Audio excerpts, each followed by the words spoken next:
Halo penonton Inspirasi Aris Panda. Kita jumpa lagi di video inspirasi dan motivasi. Yang belum subscribe, jangan lupa ya subscribe-nya. Dan jangan lupa tekan tombol loncengnya, supaya kalian tidak ketinggalan video-video terbaru dari Inspirasi Aris Panda. Selamat mengikuti.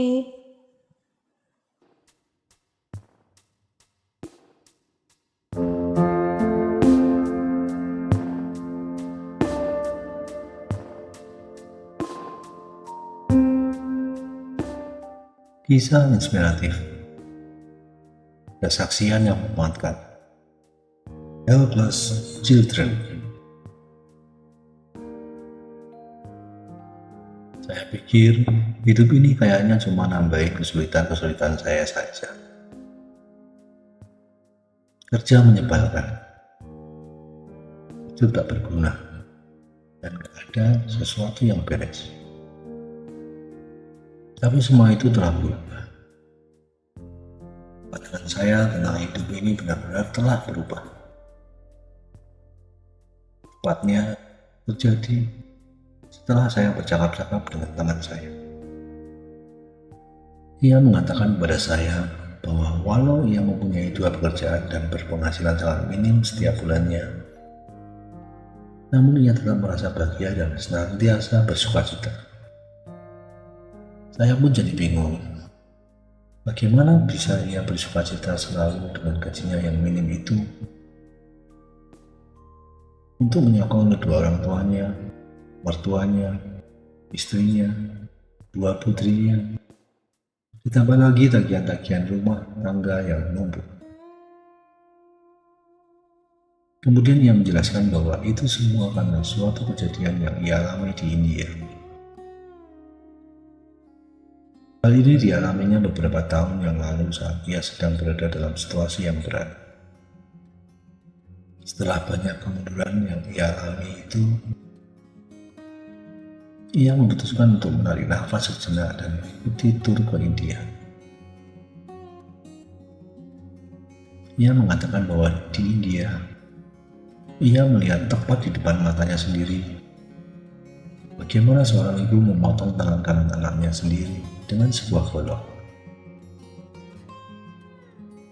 Keputusan dalam mata sang ibu, jeritan kesakitan dari seorang anak yang tidak berdosa yang saat itu masih berumur 4 tahun, terus mengantunginya sampai sekarang. Kamu mungkin sekarang bertanya-tanya, kenapa ibu itu begitu tega melakukan hal itu? Apa anaknya itu so naughty? Atau tangannya itu terkena suatu penyakit sampai harus dipotong? Ternyata tidak. Semua itu dilakukan sang ibu hanya agar anaknya dapat mengemis. Ibu itu sengaja menyebabkan anaknya cacat agar dikasih orang-orang saat mengemis di jalanan. Saya benar-benar tidak dapat menerima hal ini. Tetapi ini adalah kenyataan. Hanya saja, hal mengerikan seperti ini terjadi di belahan dunia yang lain yang tidak dapat saya lihat sendiri. Kembali pada pengalaman sahabat saya itu, ia juga mengatakan bahwa setelah itu, ketika ia sedang berjalan-jalan sambil memakan sepotong roti, ia tidak sengaja menjatuhkan potongan kecil dari roti dan ia makan itu ke tanah. Kemudian dalam sekejap mata, segerombolan anak kira-kira 6 orang anak sudah mengerumuni potongan kecil dari roti yang sudah kotor itu. Mereka berebutan untuk memakannya. Suatu reaksi yang alami dari kelaparan. Terkejut dengan apa yang baru saja dialami. Kemudian sahabatku itu menyuruh guide-nya untuk mengantarkannya ke toko roti terdekat. Ia menemukan 2 toko roti dan kemudian membeli semua roti yang ada di kedua toko itu. Pemilik toko sampai kebingungan. tetapi ia bersedia menjual semua rotinya. Kurang dari $100 dihabiskan untuk memperoleh 400 potong roti. Jadi tidak sampai $1/4 per potong. Dan ia juga menghabiskan kurang lebih $100 lagi untuk membeli barang keperluan sehari-hari. Kemudian ia pun berangkat kembali ke jalan yang tadi dengan membawa satu truk yang dipenuhi dengan roti dan barang-barang keperluan sehari-hari kepada anak-anak yang kebanyakan cacat dan beberapa orang dewasa di situ. Ia pun mendapatkan imbalan yang sungguh terkenal harganya, yaitu kegembiraan dan rasa hormat dari orang-orang yang kurang beruntung ini.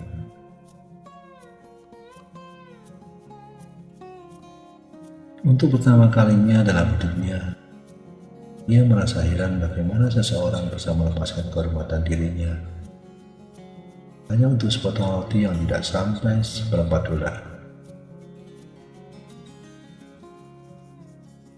Ia mulai bertanya-tanya pada dirinya sendiri.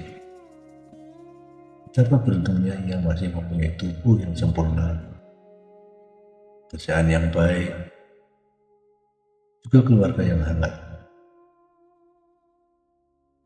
Juga untuk setiap kesempatan di mana ia masih dapat berkomentar mana makanan yang enak.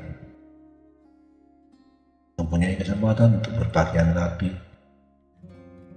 Yang begitu banyak hal di mana orang-orang yang ada di hadapannya ini amat kekurangan.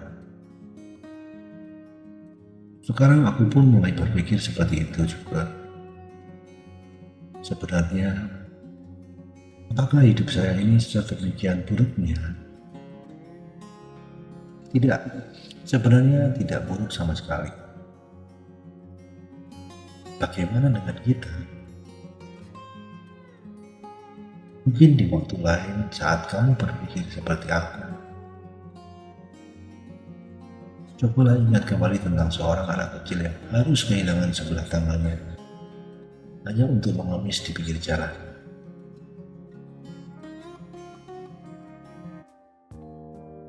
Saudara, banyak hal yang sudah kita alami dalam menjalani kehidupan kita selama ini. Sudahkah kita bersyukur? Apakah kita mengeluh saja dan selalu merasa tidak puas dengan apa yang sudah kita miliki? Life is beautiful, for He has made it beautiful for us.